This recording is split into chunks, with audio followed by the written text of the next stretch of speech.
The C-SPAN networks bring you long-form public affairs programming from the nation's capital and are a public service of your television provider.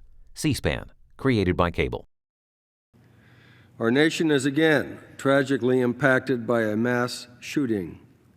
May our leaders and we all be mindful of the sacredness of lives lost in violence and not so define the event as to further traumatize those who suffer intimately from it.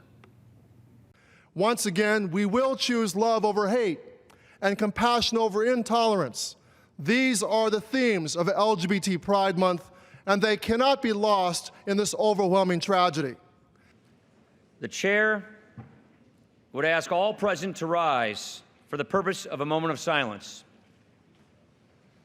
The chair asks that the House now observe a moment of silence in memory of the victims of the terrorist attack in Orlando. Silence. That is what we offer in America that supports many of the things we could do to slow the bloodbath. Silence. Not me. Not anymore. I will no longer stand here absorbing the faux concern, contrived gravity, and tepid smugness of a House complicit in the weekly bloodshed. How much longer? How much longer are we going to rise for a moment of silent prayer? Prayer without work is in vain. The Senate will now observe a moment of silence for the victims of the Orlando attack.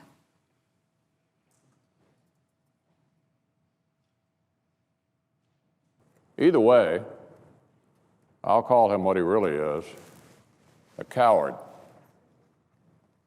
a murderer who claimed allegiance to a brutal group that crucifies children and beheads women. It's time for Congress to do something to stop this mass slaughter that's being carried out in our communities. Going forward, Democrats are going to continue to support and continue to push these solutions to our nation's gun violence epidemic. And we're going to, as soon as we can, force a vote on this terror loophole. We're going to do this as soon as possible. There's no excuse for allowing suspected terrorists to buy guns. So, America, we're going to have to dig down deep and find out who we really are. We have to learn from this. This man had been investigated as a terrorist suspect. And yet, we are blocked, the senator from Florida and I and others, we are blocked from passing a law which would prevent anyone on a terrorist target watch list from buying a gun in the United States. We stand united with Orlando. This threat of ISIS is continuing to grow each and every day. We need a strong strategy to destroy the growing threat of Islamic extremism on our soil as well. President Obama, what is that strategy?